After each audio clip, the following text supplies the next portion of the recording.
George Parr, you are an investment banker. Well, I don't think there's any call for insults or name-calling. Sorry, I was just... What is, after all, a very difficult situation. Well, no, but let's face it, you are an investment banker, and I just wanted to get your view of the turmoil that is now engulfing the financial world. Well, you know, I'm of a certain age. There are not many of us left, my generation. And I can look back at a time when the world seemed a simpler place, with some sense of certainty and order. I think of it as a golden age of banking. You're thinking of the 60s, perhaps, or even the 50s? No, I was thinking more of June last year. Why can't we go back to a time when people took the word of a banker as gospel, you know? Now when you get suspicion, finger-pointing, everybody asking all sorts of difficult questions. What sort of questions? Oh, well, yeah, I don't know, the sort of nitpicking, pointless things like, well, I don't know, you know, where's the money gone? As if I'm supposed to know. But it's generally thought that it is people like you who are responsible for this crisis. Yes, well, I think that's broadly true, yes. Yes, we've given far too much credit, we've been paid far too much, and we've been stupidly greedy. And so, what are you going to do about it? I mean, where do you go from here? I've given this a very great deal of thought. And what I've decided to do is to go on doing the same things as long as I possibly can.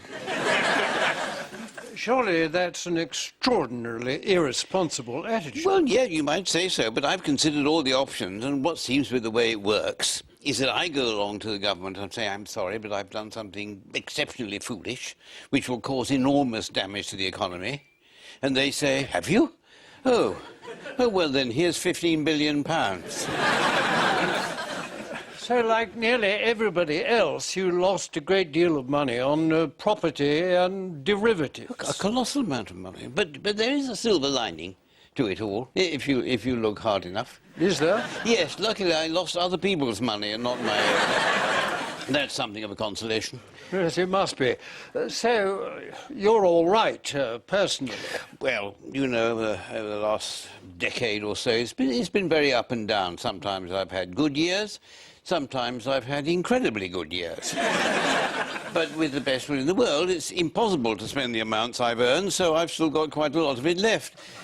If other people had done what I did, they wouldn't be moaning about their food going up.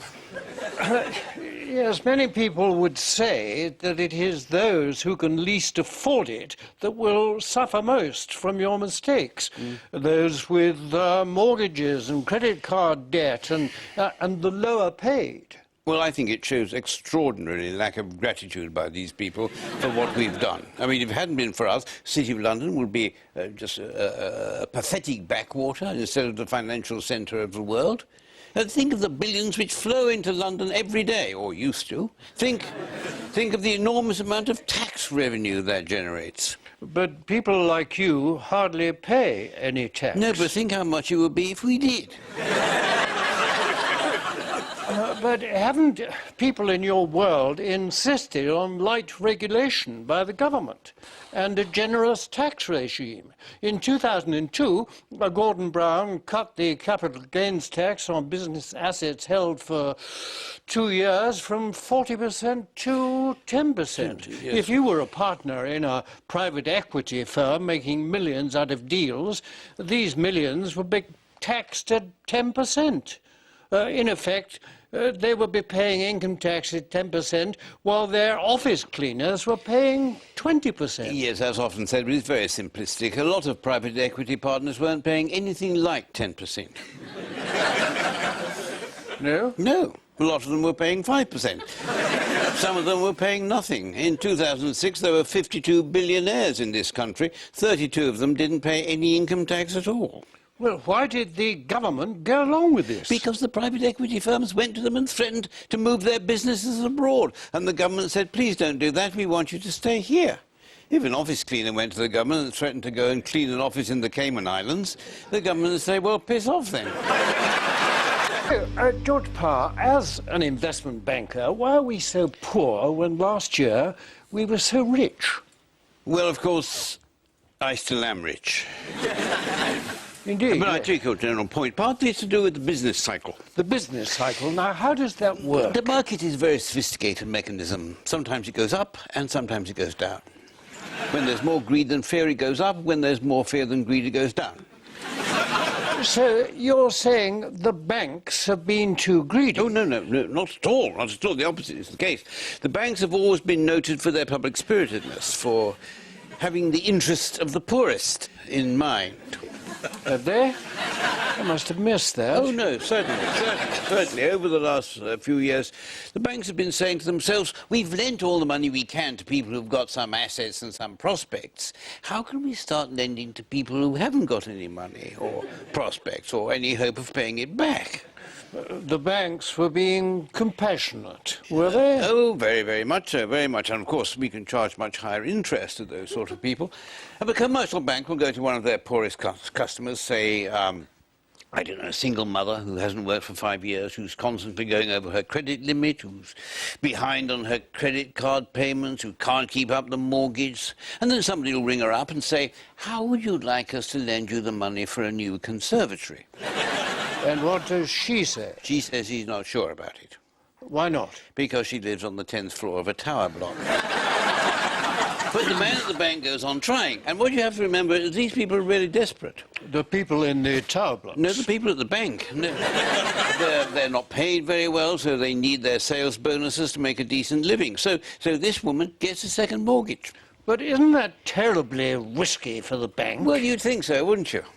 And so would I, but then I'm not very good with figures. But I have some very clever chaps working for me who are, and they found a way around this risk. They came up with what's called securitization. And how does that work? It's absolute magic. The first thing is, it's no good for the bank just to hold on to a mortgage on its own. All it means is we get some pathetic dribble of interest every month for the next 30 years. It does absolutely nothing for our bonuses. You might not live that long. That's slightly unnecessary, if I may. I'm sorry. No, but you're right. So what we do is to take this mortgage, we put it together with other mortgages and bits of debt, and pass it up into what is called a structured investment vehicle, or a collateralized debt obligation, and we sell it. The advantage of that being... Being that we can book the whole lot straight away as a big profit, and that does wonders for our bonuses. And you don't have to wait 30 years for the money. Precisely. But a risky loan is still a risky loan, isn't it? Not if you pass it up with a lot of other loans, and some other loans are of good quality. If you do that, the bad loans somehow get better. All on their own?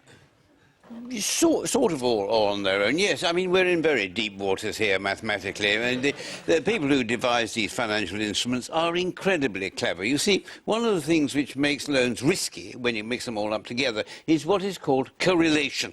If one very risky loan is put in with a lot of other loans which are very much the same, it increases the risk.